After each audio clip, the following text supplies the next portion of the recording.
안녕하세요. 오늘 발표는 유네스코 IHP 아웃풋 1.9 과제의 일환으로 제작된 AI in Water Research Field 교육 컨텐츠 시리즈에 대한 것입니다. 이번 프로젝트는 한국수자원학회를 통해 진행되었으며 수자원 분야의 AI 기술을 다루는 내용을 포함하고 있습니다. 오늘은 2025년도 그 첫 번째 콘텐츠인 Theoretical Learning에 대한 주제를 다루며 이 주제는 주로 입문자를 위한 개요를 설명드릴 예정입니다. 이 시리즈는 국내외 수자원 분야 종사자들을 위한 것이며 영어로 작성된 자료를 기반으로 한국어와 영어, 독립적인 버전으로 각각 구성될 예정이고 본 녹화는 한국어로 설명드릴 예정입니다. 이번 시리즈를 통해 AI 딥러닝 기술이 수자원 분야에서 현재 어떻게 활용되고 있는지, 최신 방법론은 무엇이며 최신 사례는 어떤 것들이 있는지에 대해 입문자들께 전반적인 이해를 돕고자 하는 데 목적이 있습니다. 이번 슬라이드에서는 오늘 발표의 전체 목차를 소개해 드리겠습니다. 오늘은 크게 5가지 주제로 나누어 설명드릴 예정입니다. 먼저 AI와 수자원 분야를 살펴보겠습니다. 여기서는 인공지능이 수자원 분야에서 어떤 의미를 가지며 왜 중요한지에 대해 개괄적으로 말씀을 드리겠습니다. 두 번째, 딥러닝의 기본 개념을 다룹니다. 딥러닝이 무엇이고 전통적인 머신러닝과 어떤 차이가 있는지를 간단하게 정리해 드리겠습니다. 셋째, 딥러닝 아키텍처에 대해 설명을 하는 챕터입니다. 먼저 CNN 그리고 RNN, 트랜스포머 등 현재 가장 활발하게 많이 사용되고 있는 대표적인 구조들을 소개를 하고 각 구조가 어떤 문제 해결에 활용되는지를 짚어보겠습니다. 네 번째, 딥러닝의 실제 응용 사례를 공유하겠습니다. 특히 수자원 분야에서 수문 자료 분석, 수위 예측, 영상에 기반한 수문학적 분석 등에 어떻게 적용되고 활용되고 있는지 구체적으로 살펴보는 시간을 갖겠습니다. 마지막으로 도전과 기회라는 주제를 통해서 딥러닝이 수자원 분야에 적용될 때 직면하는 어려움과 앞으로의 발전 가능성에 대해서 논의를 하겠습니다. 이렇게 앞에서 말씀드린 5가지 주제를 따라 입문자분들이 전체적인 큰 그림을 잡고 이해를 넓힐 수 있도록 강의 자료를 구성을 하였습니다. 이번 슬라이드에서는 인공지능, 특히 딥러닝의 발전 과정에 대해서 간단하게 정리해 봤습니다. 슬라이드 상단의 타임라인을 보시게 되면은 1940년대 인공뉴런 개념이 제안되면서 AI의 기초가 마련이 되었습니다. 이어서 1950년대에는 튜링 테스트와 퍼셉트론이 등장하면서 본격적인 AI 연구가 시작되었습니다. 그러나 1960년 그리고 70년대에는 한동안 AI 발전이 정체되기도 했습니다. 1980년대에 들어와서는 역전파 알고리즘 그리고 신경망 구조가 제한되면 새로운 패러다임의 전환점이 마련되었습니다. 이후 1990년대에는 서포트 벡터 머신 그리고 지금 현재 딥러닝으로 가장 잘 알려진 합성곱 심경망이라고 하는 CNN과 같은 강력한 알고리즘들이 개발이 되었고 2000년대 중반 이후에는 빅데이터와 GPU의 발전에 힘입어 딥러닝이 폭발적으로 성장하기 시작했습니다. 특히 2012년 이미지 넷 대회에서는 알렉스 넷이 압도적인 성능을 보여주며 딥러닝이 대중적으로 주목받게 되었고 2017년 트랜스포머의 등장은 오늘날 자연어 처리와 생성형 AI, 즉 딥러닝의 초석이 되었습니다. 최근에는 챗GPT 시리즈와 언어 모델을 대표하는 것들이 등장하면서 AI의 영향력은 우리의 일상과 산업 전반으로 확산되고 있습니다. 수자원 분야 역시 이러한 AI 발전의 혜택을 받고 있습니다. 방대한 기후 그리고 수문 데이터를 분석하고 예측 모델을 개발하며 수위나 홍수 위험을 조기에 판단하는 데 있어 AI와 딥러닝이 중요한 도구로 활용될 수 있습니다. 이처럼 AI의 발전 역사는 단순한 기술적 진보를 넘어 앞으로 우리 수자원 관리에도 새로운 기회를 열어주고 있습니다. 그러면 이번 슬라이드에서는 인공지능이 수자원 분야에서 어떻게 활용되고 있는지 구체적인 응용 사례들을 살펴보겠습니다. 가장 먼저 첫 번째로 홍수 예경보 시스템을 말씀을 드릴 수가 있습니다. 이는 딥러닝 기반 수위 예측이나 실시간 홍수 모니터링 기법을 통해 기존보다 더 빠르고 정확하게 홍수 위험을 감지할 수 있습니다. 이는 재난 대응에 대한 시간을 크게 단축시키는 가장 중요한 역할을 할 수 있습니다. 두 번째, 저수지와 댐 운영에 관한 최적화 관련 내용이라고 할 수 있습니다. 유량이나 수위와 같은 수문량 예측 모델과 의사결정 지원 시스템을 활용하여 효율적인 수자원 운영 관리와 안정적인 수자원 확보가 가능해졌습니다. 세 번째로는 상수도 공급과 수질 관리입니다. 상수관 누수 탐지, 수질 변화 예측, 오염 감지 등을 위해 인공지능이 활용되어 보다 안전하고 질적으로 향상된 물 관리가 가능해지고 있습니다. 네 번째, 농업용수 관리를 위해 활용될 수 있습니다. 농업용 저수지의 수위 예측이나 최적 관계 배수를 위해 최적화 기법이 활용되고, 이는 농업의 생산성을 높이고 물 부족 문제를 완화하는 데 크게 기여할 수 있습니다. 마지막으로 도시홍수 모형입니다. 복잡한 우수관망 시스템의 취약성 분석이나 홍수 위험 평가에서 인공지능이 대체함으로써 높은 정확도를 보여 그 가능성을 입증하고 있으며 도시 인프라의 회복력을 강화하는 데 도움을 주고 있습니다. 그래서 인공지능은 우리 수자원 분야의 거의 모든 영역에서 새로운 가능성을 지금 현재 열어가고 있고 앞으로도 그 활용도는 더욱 확대될 것으로 기대를 하고 있습니다. 앞에서 인공지능의 다양한 활용 사례를 살펴보았다면 본 슬라이드에서는 왜 인공지능이 수자원 분야에 꼭 필요한지에 대한 이유를 정리를 해보겠습니다. 이제 가장 먼저 우리가 얘기할 수 있는 거는 기후변화로 인한 강우 그리고 홍수 패턴에 대한 불확실성이 점점 커지고 있습니다. 과거 데이터만으로 앞으로의 변화를 설명하기 어렵기 때문에 복잡한 패턴을 학습하고 예측할 수 있는 인공지능이 중요한 역할을 하게 될 수 있습니다. 두 번째, 도시화가 진행되면서 숨은 수리학적 시스템의 복잡성이 크게 증가했습니다. 다양한 시설과 관망이 얽혀 있어 전통적인 물리 기반 모델만으로 모든 상황을 설명하거나 관리하기가 어렵습니다. 세 번째, 오늘날에는 데이터 과부하 문제가 심각합니다. 예를 들어서 CCTV 그리고 IoT 센서, 위성, 드론 등에서 엄청난 양의 데이터가 쏟아지고 있는데 이를 사람이 직접 분석하기란 사실상 불가능합니다. 이때 인공지능은 이러한 비정형 데이터를 빠르게 처리하고 의미 있는 정보를 뽑아낼 수 있는 핵심적인 도구가 될 수 있습니다. 앞에서 말씀드린 것처럼 이러한 배경 속에서 인공지능은 세 가지 중요한 역할을 수행할 수 있습니다. 가장 먼저 비선형적이고 복잡한 수문학적의 관계를 규명할 수 있다라는 게 이제 가장 첫 번째 중요한 역할이고, 두 번째로는 대규모 데이터를 활용한 예측과 의사결정을 지원을 할 수가 있습니다.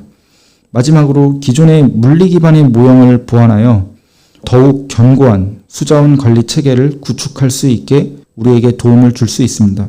결국 인공지능은 단순히 새로운 기술이 아니라 불확실성이 커지는 우리 수자원 분야에서 필수적인 도구로 자리매김을 하고 있다라고 볼 수 있습니다. 그러면 인공지능을 구성하는 주요 기술 중 하나인 머신러닝에 대해서 살펴보겠습니다. 머신러닝은 인공지능의 하위 개념이며 데이터를 통해 스스로 학습하고 예측하는 능력을 가진 알고리즘을 얘기를 할 수 있습니다. 그리고 이 머신러닝 안에 또 다른 하위 개념이 바로 딥러닝입니다. 즉 인공지능이라는 큰 틀 안에 머신러닝이 있고 머신러닝 안에 딥러닝이 포함되어 있다고 이해를 하시면 되겠습니다. 머신러닝은 크게 세 가지의 범주로 나눌 수 있습니다.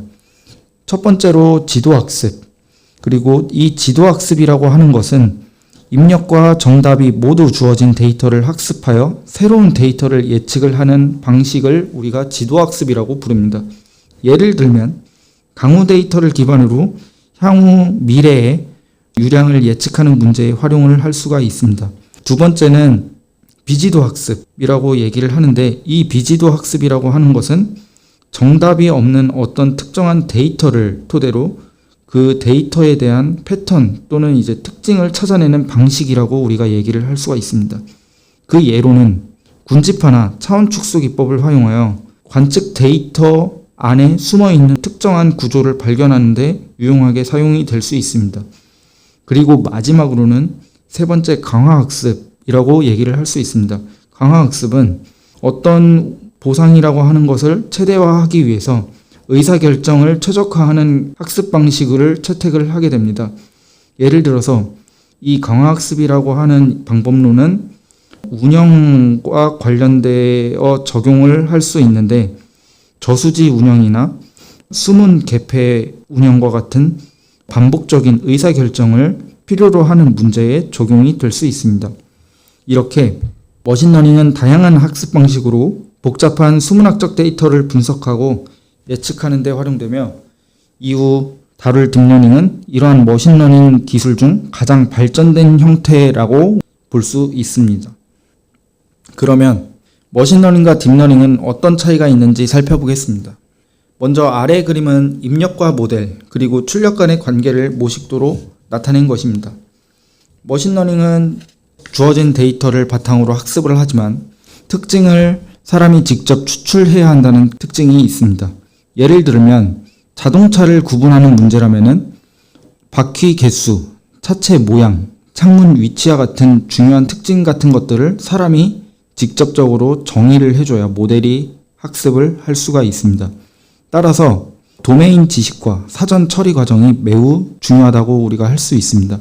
반면에 딥러닝은 이러한 특징 추출하는 과정, 결국 앞에서 얘기했던 머신러닝을 적용하기 전에 사전 처리 과정을 우리가 특징 추출 과정이라고 얘기를 할 수가 있는데 이 특징 추출 과정을 모델이 직접 스스로 학습을 할 수 있다는 게 이제 딥러닝과 머신러닝의 가장 큰 차이라고 얘기를 할 수가 있습니다. 즉, 이미지 그리고 텍스트, 음성과 같은 비정형 데이터를 직접 입력을 받아 내부의 여러 층을 통해 특징을 자동으로 뽑아내고 동시에 분류나 예측까지 수행할 수 있습니다. 그렇기 때문에 딥러닝은 대규모 데이터와 높은 연산 능력이 필요하지만 사람이 일일이 특징을 정의하지 않아도 더 높은 성능을 발휘할 수 있습니다. 정리하자면 머신러닝은 사람이 특징을 정의하고 모델이 학습하는 구조라면은 딥러닝은 데이터로부터 모델이 스스로 특징을 학습하는 구조라고 할 수가 있습니다. 이러한 차이 덕분에 최근에 수자원 분야에서도 이미지와 관련된 CCTV 영상 그리고 위성사진 이런 것들에 대한 복잡한 비정형 데이터를 딥러닝 기법으로 해석하고 풀어내는 그런 문제들에 대한 사례 적용도 많이 등장하고 있습니다. 그러면 딥러닝이 어떻게 작동하는지 간단하게 살펴보겠습니다. 딥러닝은 크게 4단계로 작동된다고 이해할 수 있습니다. 그 단계를 하나하나 언급을 하면은 포워드 패스 단계, 로스 펑션 단계, 백프로파게이션 단계, 옵티마이제이션 단계로 각각 구성이 될 수 있습니다. 먼저 포워드 패스 단계에서는 입력 데이터가 입력층과 은닉층, 출력층을 차례로 거치며 예측값을 만들어냅니다. 두 번째 로스 펑션 단계는 이렇게 나온 예측값과 실제값을 비교하여 오차, 즉 손실을 계산을 하게 됩니다. 셋째, 백프로파게이션 단계에서는 이 오차가 역방향으로 전파되면서 가중치를 조정을 하게 되고 이를 통해 모델이 더 나은 방향으로 학습을 할 수 있게 도와줍니다. 마지막으로 옵티마이제이션 단계에서는 모델 안에 속해 있는 옵티마이저가 반복적으로 가중치를 업데이트하면서 손실을 줄여주고 예측에 대한 성능을 향상시키는 그런 역할을 하게 됩니다. 결국 딥러닝은 데이터를 입력으로 넣어주고 오차를 계산하고 그 오차를 줄이는 방향으로 가중치를 조정하는 과정을 수없이 반복하면서 우리가 최종적으로 설정한 목표를 달성하기 위해 점점 더 정교한 모델로 발전하는 구조라고 이해를 하시면 되겠습니다. 학습 과정 중에 목표를 달성하기 위해 해를 찾아가는 과정에서 흔히 발생하는 문제인 언더피팅과 오버피팅에 대한 문제를 짚어보겠습니다. 먼저 언더피팅은 모델이 너무 단순해서 데이터 간의 관계를 식별하지 못하는 경우를 언더피팅이라고 합니다. 이럴 때는 훈련 데이터와 테스트 데이터의 성능이 모두 낮게 나옵니다. 반대로 오버피팅은 지금 아래에서 보이는 그림의 가장 오른쪽에 있는 그림에 대한 것인데, 너무 복잡해서 훈련 데이터의 패턴뿐만 아니라 훈련 데이터에 포함하는 잡음이라고 하는 노이즈에 대한 것들까지 다 모델이 학습을 해버려서 학습 데이터가 아닌 다른 데이터가 들어왔을 때 모델이 실제 다른 데이터에 대한 예측에 대한 값을 잘 예측하지 못함으로써 성능이 떨어지는 것을 우리가 오버피팅이라고 얘기를 할 수가 있습니다. 그래서 우리가 지향해야 할 것은 옵티멀 피팅이라고 하는 것인데, 옵티멀 피팅은 아래 보이는 그림에서 가운데에 나와 있는 그림인데, 결국 균형 잡힌 학습을 하는 것이 가장 중요하다고 할 수 있습니다. 이는 데이터의 진짜 패턴을 잘 학습하면서도 잡음에는 거의 개의치 않고 훈련 데이터와 테스트 데이터에서 모두 안정적인 성능을 보이는 가장 좋은 상태라고 할 수 있습니다. 특히 수자원 분야에서는 대부분의 문제가 비선형이고 복잡성이 매우 높습니다. 예를 들어서 강우와 유출 간의 관계를 우리가 규명을 할 때 너무 단순한 모델은 강우의 변동성을 설명하지 못하고 너무 복잡한 모델은 특정 강우 이벤트의 사례에만 과적합이 될 수 있는 예를 들 수 있습니다. 결국 앞에서 언급한 언더피팅과 오버피팅을 해결하기 위해서는 모델을 일반화하기 위한 노력이 필수적으로 요구될 수 있습니다. 이를 해결하기 위해서는 가장 중요한 개념이 바로 정규화라고 하는 개념인데, 이 정규화는 모델이 훈련 데이터에만 과적합되지 않고 새로운 데이터에도 가장 잘 일반화될 수 있도록 도와주는 기법이라고 보시면 되겠습니다. 대표적으로 몇 가지 방법을 소개해 드리겠습니다. 먼저 드롭 아웃입니다. 학습 과정에서의 일부 뉴런 연결을 임의로 끊어버림으로써 특정 노드에 과도하게 의존하지 않도록 하는 것이 드롭 아웃입니다. 이를 통해 보다 일반화된 모델을 얻을 수 있다는 그런 특징이 있고, 두 번째로는 배치 노멀라이제이션이라고 하는 것입니다. 이는 미니 배치 단위로 데이터를 정교화하여 학습 속도를 높이고 안정적으로 수렴할 수 있도록 도와줍니다. 세 번째는 크로스 밸리데이션입니다. 데이터를 여러 부분으로 나누어 반복적으로 학습과 검증에 대한 과정을 반복적으로 수행을 하게 됩니다. 모델이 특정 데이터셋에 치우치지 않고 전체적인 성능을 평가할 수 있게 도와주는 방법이라고 볼 수 있습니다. 이처럼 정교화 기법들은 모델이 단순히 훈련 데이터에만 맞춰지는 것을 막고 실제 현장에서 더 신뢰할 수 있는 결과를 제공하는 데 필수적인 역할을 도와줍니다. 그러면 우리가 앞에서 딥러닝의 기본적인 개념과 원리를 알아봤으면 이제는 가장 대표적으로 많이 활용되는 딥러닝 아키텍처에 대해서 한번 살펴보겠습니다. 그 첫 번째가 바로 CNN, 우리가 가장 많이 사용되는 알고 있는 합성국 신경망입니다. 합성국 신경망의 구조와 특징을 살펴보면은 가장 먼저 슬라이드 상단의 그림을 보면은 CNN의 구조는 합성곱의 층, 여기서 얘기하는 게 컨볼루션 레이어가 되겠고, 풀링 층, 그리고 완전 연결 층이라고 하는 형태로 구성이 되어 있습니다. 합성곱 층은 입력 이미지에서 특징을 추출하는 역할을 하고 있습니다. 결국 필터를 적용해서 가장 중요한 정보를 찾아내는 역할을 하고 있고, 그림에서 보이는 풀링 층은 합성곱 층에서 추출된 정보를 축소하여 데이터의 차원을 줄이는 역할을 하게 됩니다. 이를 통해 모델은 중요한 정보만 학습을 하고 불필요한 정보를 제거할 수 있습니다. 마지막으로 완전 연결층은 이전 층에서 추출한 특징을 바탕으로 최종 예측을 수행합니다. CNN은 이미지 처리에 매우 적합하며 위성 이미지나 레이더를 활용한 도시 침수 예측에 많이 사용될 수 있습니다. 그림에서 볼 수 있듯이 CNN은 이미지의 작은 특징부터 패턴까지 학습할 수 있는 강력한 구조를 가지고 있습니다. 이는 수자원 분야에서 실시간 이미지 분석과 같은 작업에 매우 유용하게 활용될 수 있습니다. 앞에서 CNN이 공간적 패턴을 잘 처리하는 구조라면은 이번에는 시간적 연속성을 다루는 LSTM, 이 장단기 메모리 네트워크에 대해서 살펴보겠습니다. 기존 RNN은 시계열 데이터를 처리하기 위해 설계되었지만 기울기 소실 문제 때문에 장기적인 의존성을 학습하는 데 한계가 있었습니다. LSTM은 이를 해결하기 위해 메모리 셀과 세 가지 게이트, 여기서 세 가지 게이트는 입력 게이트, 망각 게이트, 출력 게이트, 이 세 가지 게이트에 대한 개념을 도입했습니다. 이를 통해 중요한 정보는 오래 기억하고 불필요한 정보는 잊어버리면서 더 정교한 학습을 가능하게 만들었습니다. 수자원 분야에서는 이러한 특징이 매우 유용합니다. 예를 들면 단기 강우 예측에서는 최근 강우 패턴을 반영할 수 있고 동시에 장기적인 기후 경향도 함께 우리가 고려를 할 수가 있었습니다. 즉 홍수 예측이나 댐 운영, 계절별 유출량 예측 이런 문제에서도 LSTM은 굉장히 유용한 성능을 발휘할 수 있었습니다. 결국 정리를 하면은 LSTM은 CNN이 놓치기 쉬운 특정 시간적 패턴을 효과적으로 포착할 수 있는 구조로 우리가 수문학적에서 가장 많은 형태의 정형화된 데이터로 가지고 있는 것들이 이제 시계열 데이터인데 그런 시계열 데이터에 굉장히 유용하게 활용될 수 있는 장점을 갖고 있다라고 정리를 할 수 있겠습니다. 앞에서 LSTM이 시계열 데이터를 잘 처리한다고 말씀을 드렸는데 최근에는 이를 넘어서는 트랜스포머 네트워크가 주목받고 있습니다. 트랜스포머의 핵심은 셀프 어텐션 메커니즘입니다.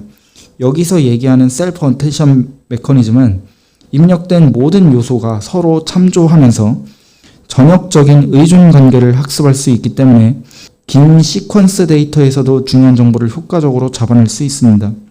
또한 인코더, 디코더 구조를 가지고 있는데 인코더는 입력 데이터를 문맥적으로 표현하고 디코더는 이를 기반으로 예측값을 생성해내는 그런 역할을 하고 있습니다. 여기에 피드포워드 층과 잔차 연결이라고 하는 것이 이제 레지듀얼 커넥션이라는 건데 레지듀얼 커넥션을 더해서 학습의 안정성과 효율성이 크게 증가되는 그런 특징들을 가지고 있습니다.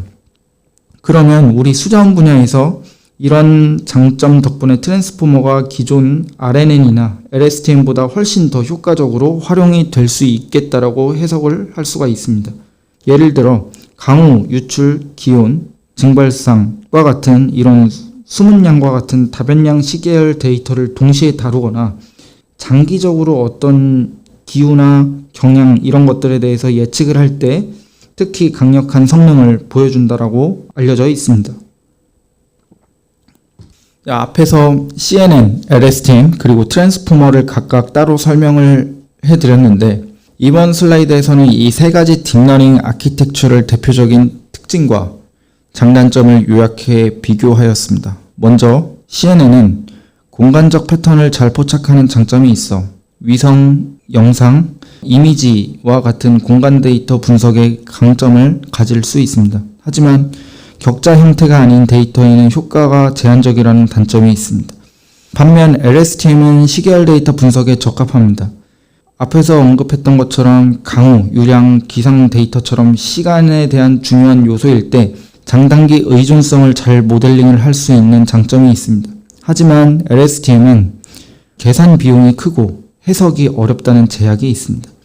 마지막으로 트랜스포머 네트워크는 최근 가장 주목받는 구조로 긴 시퀀스를 효율적으로 처리할 수 있고 병렬 연산이 가능하다는 장점이 있습니다. 따라서 다별량 수문 시계열을 동시에 예측할 때 효과적이라고 알려져 있으나 다만 방대한 학습 데이터와 높은 계산 자원이 필요하다는 점은 우리가 극복해 나가야 되는 단점으로 남아 있습니다. 지금부터는 이론적인 구조와 관련된 설명을 넘어서 실제 응용 사례를 소개하겠습니다. 첫 번째 예시는 CNN과 머신러닝 회귀를 결합한 농업용 저수지 수위 예측 프레임워크를 개발한 사례입니다. 이 연구에서는 CCTV 영상을 활용하여 수체 영역을 분할하는 유넷에 기반한 영상 분할 모델을 먼저 적용했습니다. 그 다음 이렇게 추출된 수체 정보를 입력하여 머신러닝 회귀 모델, 예를 들면 서포트 벡터 리그레션, 랜덤 포레스트, XGBoost, LGBM 등을 활용하여 저수지의 수위를 예측하는 새로운 프레임워크를 제시를 했습니다. 특히 ROI라는 것을 여기서 적용을 했는데, ROI가 뭐냐면은 이미지에서 특정 중요하다고 생각되는 부분을 인풋으로 했을 때, 전체 이미지를 인풋으로 했을 때 그 각각의 효과를 비교를 하는 것을 함께 이루어졌습니다. 특히 그림자나 조명, 악천후 같은 불필요한 시각적 잡음을 줄였기 때문에 이러한 ROI는 앞에서 얘기했던 그림자나 조명과 같은 불필요한 시각적 잡음을 줄였기 때문에 성능이 크게 향상된 것을 우리가 확인을 할 수 있었습니다. 앞에서 프레임워크 구조를 살펴봤다면 이번 슬라이드에서는 실제 성능 결과를 확인해 보겠습니다. 먼저 입력으로 사용된 CCTV 영상에서 ROI, 즉 관심 영역을 적용하지 않았을 때와 적용했을 때의 결과를 비교해 보았습니다. 그림에서 보시는 것처럼 ROI를 적용하지 않았을 경우 수위 예측 정확도는 약 R스퀘어가 0.81에 그쳤습니다. 하지만 ROI를 적용한 경우 정확도가 R스퀘어는 0.97까지 향상되었습니다. 이는 불필요한 시각적 잡음을 줄임으로써 모델이 수체 정보를 더욱더 정밀하게 학습할 수 있었기 때문입니다. 또한 다양한 머신러닝 모델 중에서 랜덤 포레스트가 가장 안정적인 성능을 보였으며 서포트 벡터 리그레션, XGBoost, LGBM 역시 ROI 적용 시 공통적으로 성능이 개선되는 것을 확인할 수 있었습니다. 결국 이 연구는 ROI의 유무에 따라서 ROI 유무 그리고 딥러닝과 머신러닝 융합 접근이 결합될 때 CCTV 영상 기반의 수위 예측의 신뢰성과 정확성을 크게 높일 수 있다는 점을 실험적으로 보여주었다는 데 의의가 있었습니다. 다음으로 소개할 사례는 CNN을 활용한 상수관 누수 탐지 연구입니다. 이 사례의 경우에는 저희 콘텐츠 시리즈에서 두 번째 주제로 다루는 사례임을 참고로 말씀을 드립니다. 이 연구는 스마트 상수도 시스템에서 수집된 AMI 데이터를 활용하여 누수 크기에 따라 탐지가 가능한 범위를 규명하고자 했습니다. 특히 이 연구에서는 압력 상태 이미지라고 하는 것을 입력 데이터로 활용을 해서 정상 상태와 그리고 이 시스템에 대한 누수 상태를 구분하는 방식이 적용되었습니다. 모델은 여러 도시의 상수도 관망에 대해서 테스트되었는데 시스템의 유형에 따라 성능에 대한 차이가 발생했고 또한 누수 크기에 따라 탐지 가능성이 달라지는 것을 확인했습니다. 결국 이 CNN 모델이 강력하긴 하지만 네트워크의 특성과 조건에 따라 한계가 있다는 점을 공학적으로 증명하는 연구라고 할 수 있었습니다. 앞에서 CNN 기반의 누수 탐지 모델에 대한 개념을 소개를 했었다면 본 슬라이드에서는 실험 데이터와 결과를 확인해 보겠습니다. 모델 학습에는 EPA 넷을 활용해 생성한 정상 상태 그리고 누수 상태에 대한 시뮬레이션 데이터가 활용되었습니다. 이 과정에서 수압 잔착과 즉 델타 압력에 대한 변화를 공간적으로 분포시켜 2차원 이미지의 형태로 변환한 것이 입력 데이터로 활용이 되었습니다. 그 입력 데이터를 토대로 출력은 각 상황이 정상 상태인지 누수인지 그리고 누수일 경우에는 그 크기가 어느 정도가 되는 것인지를 찾아내는 것이었습니다. 결과적으로 이 모델에서 성능 지표를 고려한 것이 재현율 그리고 정밀도 이 두 가지인데 각각에 대한 성능은 최대 0.95, 0.99에 대한 수준을 달성을 했습니다. 특히 그림에서 보시는 것처럼 누수 크기가 커질수록 탐지 성능이 안정적으로 향상되었으며 여러 도시에 대한 상수도 관망 네트워크에서 비교를 했을 때 일관된 성능을 보였습니다. 이 사례는 CNN이 단순 영상뿐만 아니라 수치 시뮬레이션의 공간적 데이터를 통해서 이미지화 해가지고 학습하는 방식으로도 활용될 수 있음을 보여주며 스마트 상수도 시스템의 누수 관리의 실질적인 가능성을 시사하고 있습니다. 마지막 사례로 LSTM에 기반한 하천 유량 예측 사례를 소개하겠습니다. 이 연구에서는 기존 LSTM을 확장하여 어텐션 메커니즘을 결합한 모델을 제안했습니다. 이를 통해 중요한 시점의 정보를 더 효과적으로 학습하고 장기 의존성을 강화할 수 있도록 했습니다. 특히 눈, 그리고 습윤, 반건조, 건조 등과 같은 다양한 수문 조건에서의 적용 가능성을 검토했습니다. 제한된 모델은 단순 LSTM, GRU 같은 딥러닝 기법뿐만 아니라 기존 머신러닝 그리고 통계적 모델과도 비교되었습니다. 또한 베이지안 최적화를 적용하여 하이퍼 파라미터를 자동적으로 최적의 파라미터 셋을 찾아냄으로써 모델의 효율성과 예측력을 동시에 개선하는 그런 연구를 보여주었습니다. 여기서 입력 데이터로는 6시간의 단위의 모의 유량, 그리고 관측 강수량, 기온, 그리고 잠재 징발산량을 활용했습니다. 출력은 하천 유량 예측인데 그림에서 보시는 것처럼 기존의 다양한 기법 GRU나 LSTM 그리고 다른 통계적 모델과 비교를 했을 때 본 연구에서 제시한 LSTM 모델이 가장 우수한 성능을 보였습니다. 특히 RMSE 기준에서 예측 오차가 최대 20%까지 감소한 것을 보여주었으며 산점도를 보시게 되면 관측치와 예측치가 더 잘 일치하는 것을 확인을 할 수가 있었습니다. 이는 단순히 장단기의 일준성을 반영하는 수준을 넘어 이 어텐션 메커니즘의 중요한 시점을 효과적으로 학습한 결과라고 정리를 할 수가 있겠습니다.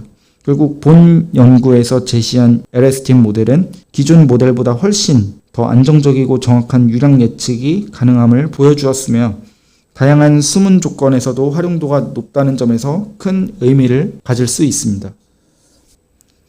우리가 그러면 앞에서 실제 사례까지 살펴보았는데 이 사례를 토대로 우리가 앞으로 딥러닝이 우리 수자원 분야에 적용될 때 어떤 과제 그리고 어떤 잠재성을 갖고 적용될 수 있는지에 대해서 한번 살펴보겠습니다. 가장 먼저 말씀드릴 수 있는 것은 데이터와 관련된 내용입니다. 먼저 수문학과 수자원 분야에서의 딥러닝을 적용할 때 가장 큰 어려움이 이질적인 데이터를 다루는 것입니다. 특히 위성자료, 그리고 기상자료, 그리고 센서, 이런 현장 관측 데이터까지 다양한 출처에 대한 정형, 비정형 데이터가 우리한테 들어오게 되는데 결국 이러한 데이터들은 이제 공간적으로, 시간적으로 해상도가 각각 서로 맞지 않거나 이 품질에 따라서 달라지는 경우가 많습니다. 그리고 또 다른 문제는 이제 레이블 데이터의 부족입니다. 예를 들면 자연어 처리나 영상 인식과 같은 분야와 달리 수문학에서는 대규모로 라벨링된 데이터셋이 드뭅니다. 관측이 누락되거나 노이즈가 섞인 경우도 굉장히 많고 이렇게 데이터의 품질이 낮으면 딥러닝을 적용하여 학습을 하는 데 있어서 학습 성능에도 직접적인 한계가 생길 수 있습니다. 이러한 한계는 결과적으로 딥러닝 모델이 가지고 있는 잠재력을 충분히 발휘하지 못하게 되며 데이터의 전처리, 보정, 품질 관리가 결국 핵심적으로 우리가 해결해야 된다는 과제임을 먼저 강조할 수 있겠습니다. 두 번째로는 모델 자체와 그리고 계산 자원과 관련된 내용입니다. 딥러닝 모델은 수많은 하이퍼 파라미터, 결국 굉장히 많은 파라미터들을 포함을 하고 있습니다. 결국 이를 학습하기 위해서는 GPU 그리고 대규모 연산 자원이 필요로 합니다. 그러나 우리가 연구하고 있는 이 수자원 분야에서는 이러한 자원을 확보하기가 어렵다라는 점의 제약으로 작용이 될 수 있습니다. 또 하나 중요한 문제는 해석의 가능성의 부족. 결국 우리가 적용하고자 하는 문제는 굉장히 비선형이고 복잡한 문제인데 입력에 대한 데이터를 주고 아웃풋에 대한 결과를 볼 때 그 안에서 어떤 관계를 가지고 아웃풋을 출력을 했는지에 대한 것을 정확하게 우리가 알 수가 없습니다. 그래서 결국 이 AI, 딥러닝이라고 하는 그 모델에 대해서는 안에서 어떤 일이 일어나고 있는지에 대해서 모르는 그런 블랙박스 문제를 우리가 제기를 할 수가 있습니다. 수자원 분야에서는 단순히 값을 예측을 하는 것뿐만 아니라 그 과정에서 어떤 물리적 요인이 어떤 영향을 주었는지를 설명을 해줘야 되죠. 하지만 이 딥러닝은 내부 작동 원리가 불투명해서 현장의 의사결정자들에게 신뢰를 주기가 어렵다라는 게 단점이 될 수 있습니다. 마지막으로는 각 유역에 우리가 적용하고자 하는 유역은 굉장히 다양한 특징들을 가지고 있고 그 특징에 따라서 데이터의 특징도 달라지게 되는 거죠. 근데 우리가 모델을 개발을 하게 되면은 그 모델은 다양한 유역에 적용될 수 있는 형태로 일반화를 시켜야 되는 게 가장 큰 목적이라고 할 수가 있겠습니다. 하지만 데이터의 특징 그리고 유역의 특징에 따라서 일반화가 굉장히 어렵다라고 언급을 할 수가 있겠습니다. 그래서 특정 유역에서 학습된 어떤 모델이 다른 지역이나 기후 조건에서 성능이 크게 떨어지는 경우가 많이 있습니다.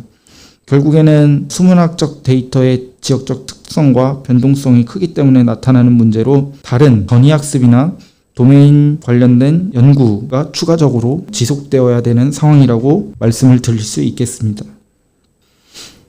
이제는 이 딥러닝이라고 하는 거에 대한 잠재성에 대해서 말씀을 드리겠습니다.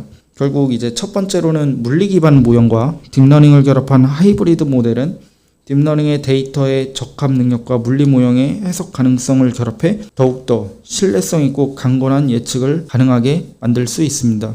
두 번째는 최신 아키텍처인 트랜스포머 모델, 예를 들면 장기 시계열과 다변량 데이터를 처리하는 데 있어서 굉장한 강점이 될 수 있습니다. 그래서 홍수 예측이나 기후 수문 연계 분석에서 새로운 가능성을 보여줄 수가 있다라는 점이 이제 두 번째 잠재성으로 언급을 할 수 있는 내용이고, 마지막으로 빅데이터 환경의 발전을 예를 들 수 있습니다. 원격 탐사 데이터나 IoT 데이터, 스마트 워터 네트워크에서 매일 생성되는 굉장히 많은 데이터는 딥러닝의 적용을 위한 이상적인 기반을 제공할 수 있습니다. 그래서 앞으로 수자원 관리와 예측의 패러다임을 바꿀 수 있는 기회가 될 수 있습니다.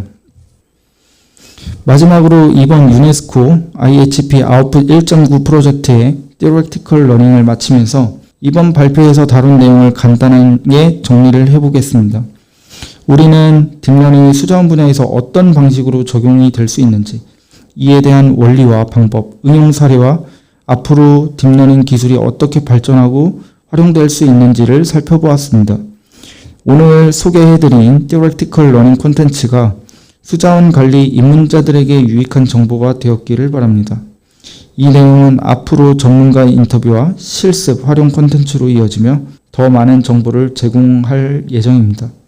인공지능이 수자원 관리에 더 널리 활용될 수 있도록 앞으로의 프로젝트도 많은 관심을 부탁드립니다. 감사합니다.